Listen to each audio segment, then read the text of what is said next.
go for it. Right, ladies and gentlemen, ready? Yeah. Okay, welcome to the exec meeting tonight. Have I got any apologies for absence? Chairman, we've got apologies from Councillors Charlotte Hayden-Taylor and Stuart Monroe. Thank you very much. Next item is the minutes of the previous meeting. To confirm the minutes, do I have any corrections to those? No? Everybody happy with those? Yeah. Yep. Okay, thank you. Let's sign those then.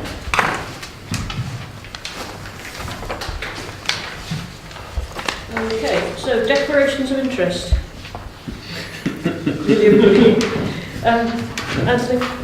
I have declared interest in the item relating to the council controlled companies because I am a director of Optus, I'm chairman of the Optus Holding Company, and therefore I hold a peculiar interest, personal peculiar interest, I think it is. Stuart? Philip? Yes, Charlie. I'd like to declare a personal interest in agenda item 54, shareholders report, by virtue of the fact I'm a non-executive director of Optus Holdings Limited. And I'd like to declare an interest in item 54 because I am a non-executive director of the holding company. I would like to declare a personal interest in my wife, a director of the holding company, so also item 54. Yep. Okay, thank you very much. Public question time. We've got one public question from Therese Doherty, who appears not to be here. So she will get a written answer from Phil. Member question time. We've got a question from Gary Cowan, who also appears not to be here. So he's going to get a written answer from Norman. Okay, next item is the shareholders report on page 54. I think Anthony is going to take us through that. Yeah, I'm going to take you through that. So these are our council controlled companies. We have the housing group. And I think it's encouraging to see a profit of 600k was generated, and that operational loans of £1 million were also repaid to the council, so that's an encouraging piece.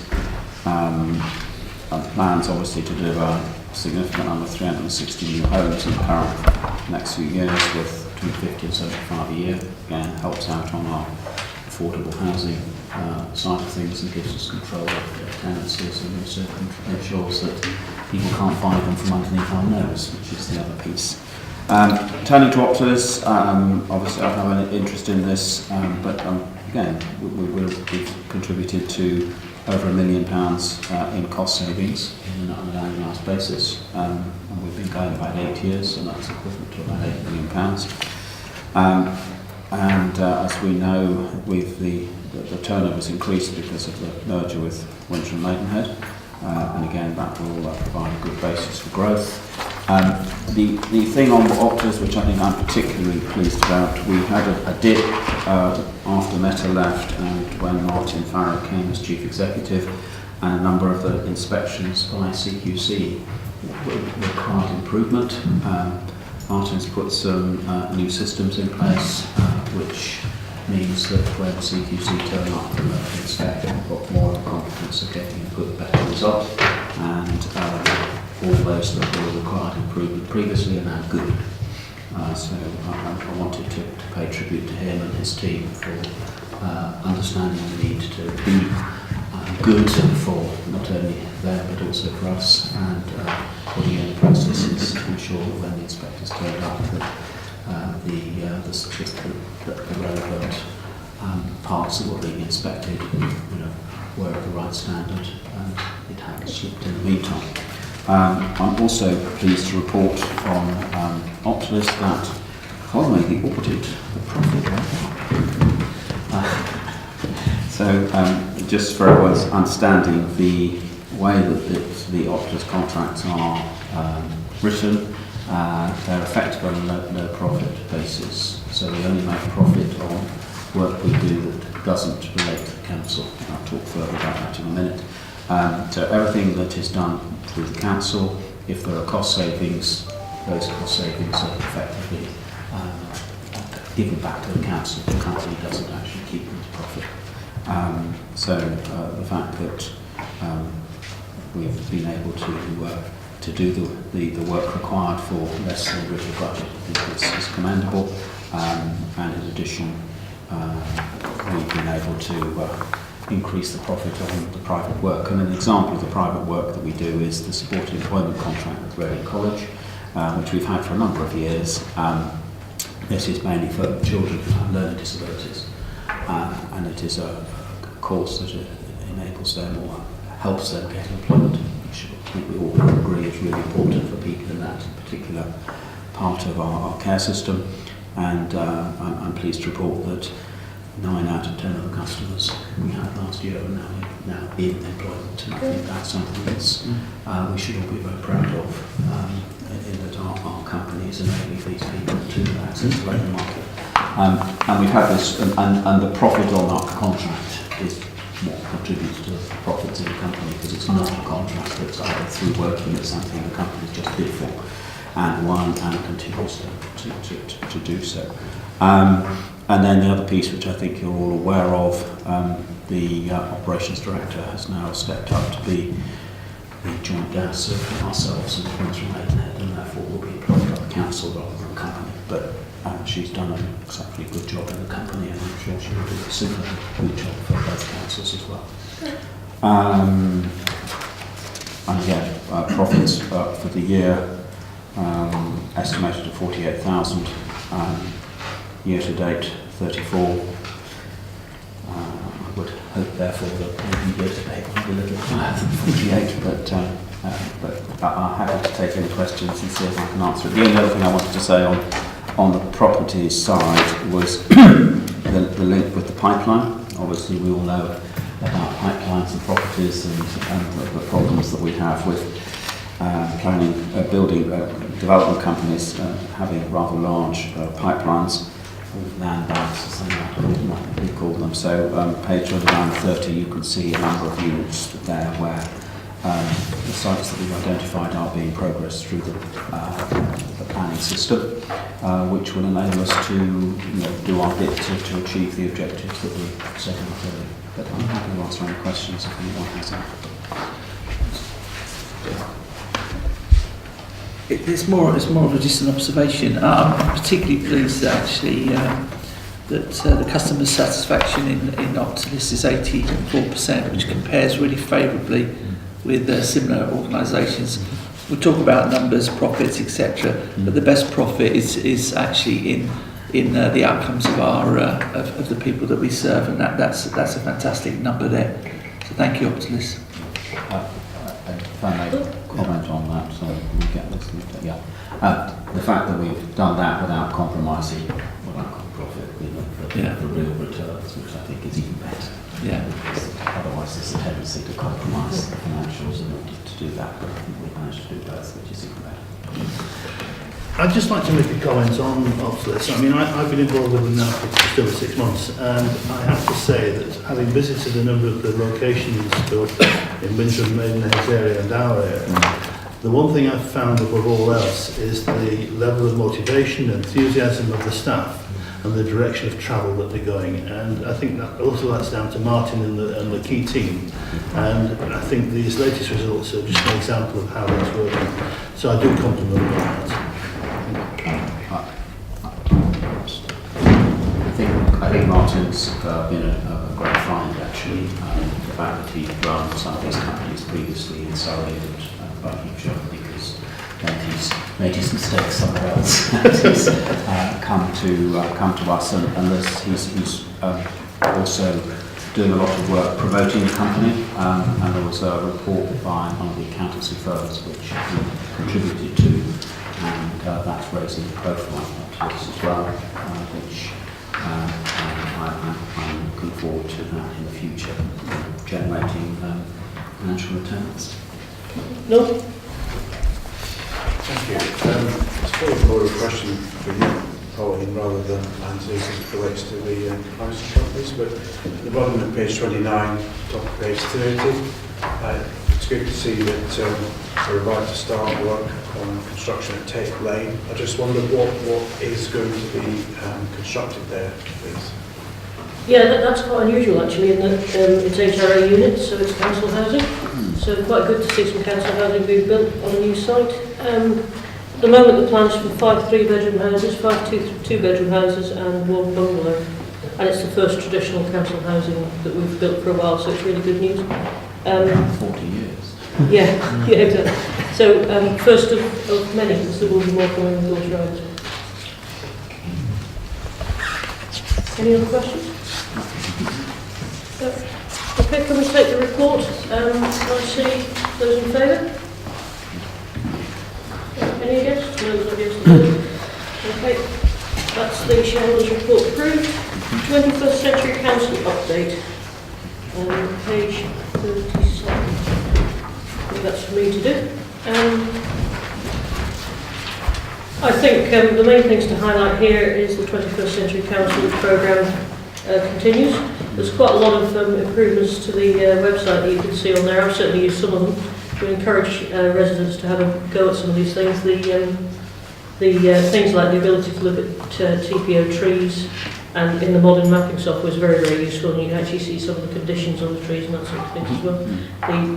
The map search facility is very good, and in the longer term we'll see things like being able to report faults, not faults with trees, but faults with probably street lights and things from the mapping software direct. So I think that's a good move forward. The other thing to note is that the permanent DCS has now been appointed, and that's an internal appointment of Carol House.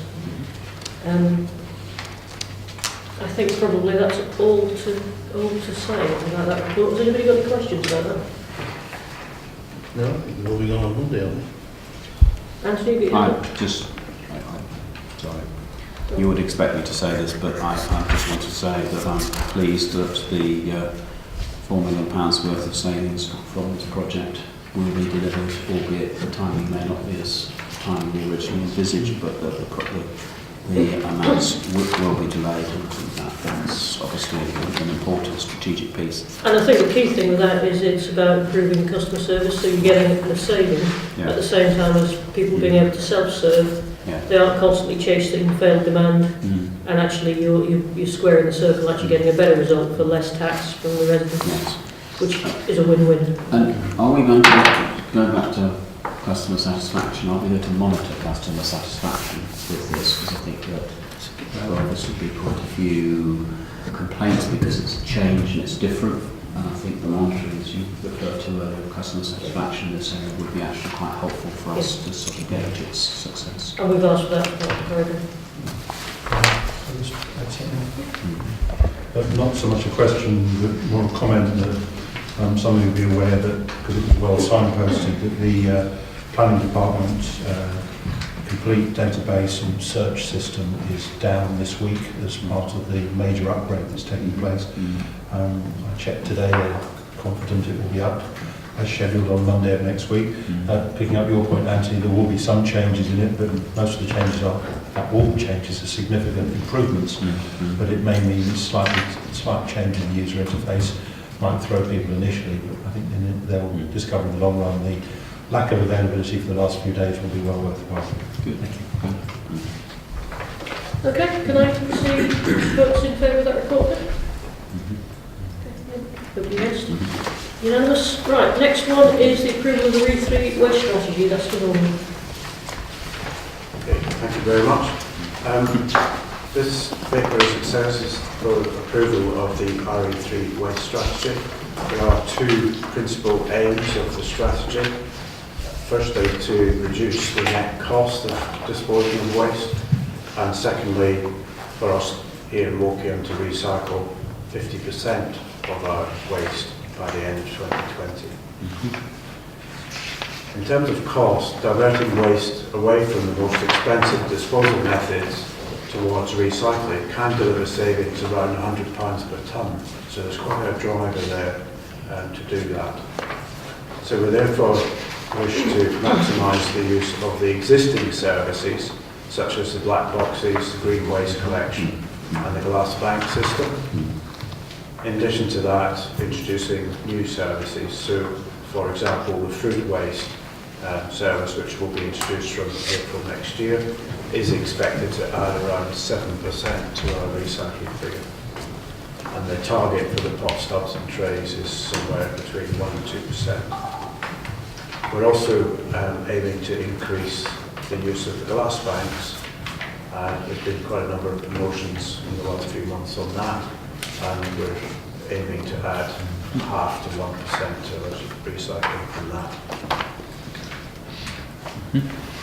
So there are other items which are strictly recycled, but in England we're not allowed to currently count those towards our targets.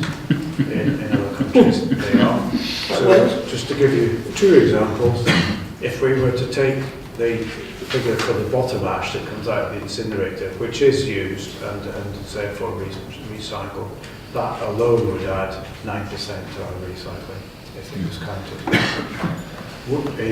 Wood currently is used in biomass energy from waste. That at the moment is not allowed to be counted. If it was counted, then that would add a further 6% to our recycling rate.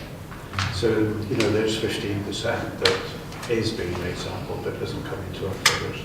So I think, you know, we need to press government to and tell our residents what we're actually doing, because it's quite a good story.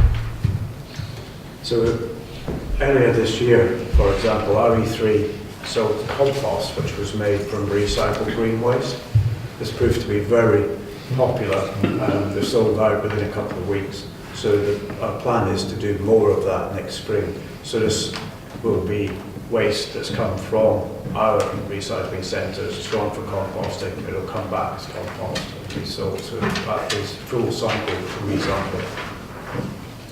I think we also need to get food retailers especially to use less plastics, and where they do use plastic to make sure it's readily recyclable. So I think that all comes from us as individuals probably putting pressure on. So I think those sorts of things would make quite a difference. So I propose that we accept the recommendations on page 41. Any questions, Anton? Am I correct that currently around 40% recycled and 15% you've just indicated isn't counted would mean that actually we're in reality 55% recycled, and that with the food waste we would probably be closer to 65% also, or a bit more, maybe between 65 and 70% recycled. Would you agree with that assessment? I would agree with that assessment, yes. And so with all the food waste and the other bits involved, we're aiming for that to add around 12%. So yes, your figure's quite right. And certainly in Wales, when, I'm not decrying what they do in Wales, they do very well, but they're getting around the 65% sort of recycling rate. So you can see how they can get there. Sorry, if I may ask, and is that because they're including the items that we're not allowed to include in Wales? They do include a wider range of materials. The same happens in places like Germany. Again, they do very well, so I'm not decrying what they're doing, but it's not comparing apples with apples. So may I ask, why are we being hamstrung or made to look bad? I think, let's be charitable, I think the government is trying to encourage all councils to recycle more and more and more. Even sending stuff to energy from waste is not full recycling, so they're trying to keep the pressure on to increase the amount of recycling we do. So? Yeah, I had a couple of questions and also if I may comment. From April, I think it was, we started accepting from April, I believe, we started accepting additional material in the black recycling boxes and pots, tubs and trays and so on. I know it's not quite full 6 months since we introduced it, but has there been a measurable increase? Do you have any sort of initial, I appreciate you probably haven't got firm numbers, but do you have any initial numbers yet? Yes, we do. I mean, certainly the indication is that it's the amount of plastic, the category of plastic that includes the trays especially has increased significantly, and that it has pushed the recycling pot stubs and trays up into our sort of target range. Good. So it'll take some time before we can do a full comparison, but it's looking very encouraging at the moment. Okay. Also, the the recycling of cans has gone up quite a bit in the last 6 months as well. I know maybe a link to the World Cup amongst other things, but we'll see whether that's sustainable. So we'll see a lot of 4-year cycle. The other thing I wanted to ask about was last week officially was Recycling Week nationally, and I know that we made available trips to the tip for a variety of people. I think press, I don't know if this press attended, but a number of our residents certainly attended, to the extent that I understand they were fully booked, and they've continued to do some trips this week to accommodate the demand. Have we, at this stage, have we got any feedback from residents? Because obviously if they bother to give up a couple of hours of their time to see what happens to all the things they put in their waste, they're interested in it. Have we got any broad feedback yet on? It's obviously popular because we had to extend the available slots. Yeah, it was very popular, and I think and it's good that everybody wants to engage in that sort of thing. I think I've said before, most of our residents want to do the right thing, and I think showing the process and how fantastic the process is. I mean, it's a pretty impressive bit of kit we've got there, you know, just to separate all the waste into the different streams. They are, with the upgrades that were carried out last year, paid for by the councils and FCC, in preparation for pot stubs and trays. It was an improvement to that recycling plant, and they are now stripping out some of the higher value paper more efficiently than were, and higher value cardboard. So rather than just having all the mixed paper, they're now separating it into streams much more effectively as well. So I think, just to answer your question, yes, it's positive feedback, and I think more people see the connection between what they're putting in the box and how it's processed, and they will be encouraged to do it more. Thank you. Thank you, Chairman. A couple of questions, really, Norman. The first one really is to do with the collection of food waste that's coming shortly. How do you believe that would affect the increase in the rat population in certain parts of the borough? Do you think that's going to have an impact? I think the introduction of food waste collection should be positive from that point of view, because food will be put out in a secure, strong plastic container, so it will all be containerised. So the chances of rats and cats getting into bags there won't be anything for them to get into bags for if it's all in these secure plastic containers. So I think it should help from that point of view. Also, we're collecting the waste weekly, so continue to collect weekly, which I know a lot of other areas don't do. So I think with those two things together, it should improve that sort of issue. That's comforting, but that then brings me to my next question, which is bags. And having now experienced the slightly inferior bin bags of this year that we were forced to have, can we have assurance that we're going back to the same size and the handles and the quality of the blue bags that we've all experienced up until this year? In short, yes. There was a problem with the machine that makes the bags at the relevant time, unfortunately. So this is a one-off, the bags that we have, and we'll go back to the previous style bags in the future. That's good news, thank you. Any other questions? Thank you, I think that's pretty encouraging. And presumably any press people that would like a trip around the tip could be accommodated outside the normal public schedules if they'd like to have a sort of full-page expose. If that's to put us in the tip. Only if you volunteer. You can make a good picture out of that opportunity. Just let me know when and I'll bring a camera. So with that, thank you very much, Norman. I think that's a very encouraging report, and it's nice to see the recycling increasing, even if we can't count it up. Can I see those in favour of that report, please? Thank you very much. All right, so on to the next one, which is Sacred. I think that's you, Pauline, isn't it? Yep. I was actually on SAPRO for quite a number of years, so I know a bit about it. SAPRO is a statutory body that advises on the teaching of RE in schools, and amongst other pieces of its work that it has to do is to create a new agreed syllabus, which has to be revised every 5 years, that schools can follow. And this goes back many decades actually. I was actually part of creating the very first agreed syllabus that Berkshire County Council put together. There's been all the iteration since then.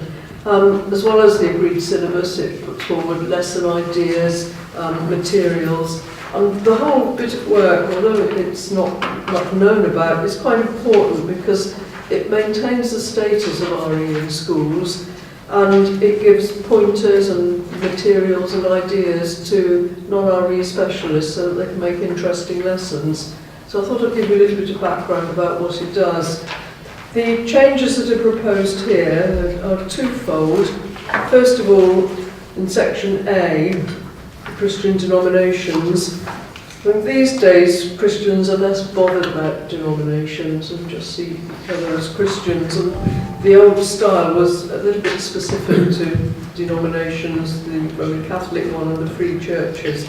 So this amendment really just suggests that all four of the representatives from the Christian denominations just come from the Christian denominations in general rather than from specific ones, and I think that's a good idea. It's an up-to-date idea anyway. And similarly, rather than specifying individual teaching unions, the proposal is for 6 people from the unions as a whole. Again, that makes a lot more sense. So, in proposing this recommendation, I'm very happy to say that it should help with attendance, which I gather has not been all that brilliant lately, can be a problem, and it should also make it easier to fill the vacancies that there seem to be recently. So I'm very happy to propose this recommendation. Thank you, Pauline. Has anybody got any questions for Pauline? No? Anthony? Yeah, sorry. Does that mean that the effectively the Roman Catholic vacancy will be taken up by somebody from the free churches? Is that the sort of on the basis that they might be available, whereas the Roman Catholic person obviously isn't? Is that's the okay? That's the idea. It could well be. Could well be Roman Catholics, I appreciate that, but that you can mix and match is what you're really saying, and presumably that means the teaching unions that they can mix and match as well. That's it. Thank you very much. Any other questions? Right, can we move to the vote on that? All those in favour? Okay, that's unanimous. Right, so the final item is one of my items, which is the transfer of Wokingham Housing Limited development opportunities at Wellington Road and the Woodley Edge Concern site over to the housing companies to allow us to develop them. There are some pink pages on this one, so the first question really is, has anybody got any questions on the pink pages? Because if they have, we'll have to go into that. So has anybody got any questions on that? No? Okay, so this is extremely good news. I think there's 2 excellent sites going up for development for more affordable housing. I'd particularly like to thank Philip and Richard for their help in their individual wards in making sure that this scheme is right for the wards and really provides valuable housing that is badly needed in the area. It's going to be funded by a mixture of 106 committed sums, some borrowing and grant funding. And it's interesting, we've had a lot of noise about borrowing in the council recently. This is one of the good reasons we do borrow money, is to do things like this, and we can then pay it back. We obviously will use the grant funding to balance off. You can use grant funding either to make the HRA go further, or the 106 go further, or you can use it to reduce borrowing. We'll use it in a balanced way to make best use of any grant funding we've got. So you can see the details of the developments here. You're looking at a plan for 9 one-bed, 10 two-bed apartments. It's 19 in total in Wellington Road, which sound really nice. And there's going to be parking and cycle storage. And the Woodley Edge Concern site is like to have 10 houses with a 10-year mix of social rent and shared ownership. So again, good mixture of opportunities for people who need housing who maybe can't afford the full commercial rates. So I think this is a really good news story. Philip. Thank you, I'm delighted that this is now going forward because this is one of the gateways to the town of Wokingham. Directly opposite the station, it's been a derelict site for a long time, since the original site was purchased for the Station Link Road and the extension that was proposed at that time. It's one of those areas that there is a concern that it has to be the right design in the right place, and I think that's very important. And we've been working as closely as we can with the residents, and in fact in the next week or so there's a meeting with key residents to come up to have a look at what's been proposed, and then we're looking to extend that to more residents in the near future, because we want to engage with them to make sure that they believe it's right for I'll be on their doorstep as well. And I think one of the things they will be so relieved about is that the bottom of Park Road will finally be tarmac, which I think will be the first time in its life almost. So therefore I think that's going to be a real plus for the residents. Thank you. Simon? Yeah, obviously we've obviously got quite a good record in terms of, compared with many adjoining authorities, of delivering affordable houses, whether that's affordable rent or whether it's shared ownership. Obviously this is only 29, but it's 29 more. Do we have any idea when work's likely to start on this? These are both at the pre-app stage at the moment, right. So we're hoping development will start next year. Obviously all the numbers are subject to planning permission and getting approval, but they're quite well advanced in terms of design. Okay, thanks. Richard? Thank you. Yeah, I really welcome this South Lake Crescent, where the Age Concerned site is. It's a fantastic community there. It's one of those communities that every year has their own 2-day event and a little press go along to it, and to welcome 10 new families into the area, into what I hope will be outstanding houses, is fantastic. So yeah, it's a big thank you. Any other questions? Right, can I see those in favour of this paper? Okay, that's unanimous. I think that is the meeting finished at 8:02. Thank you.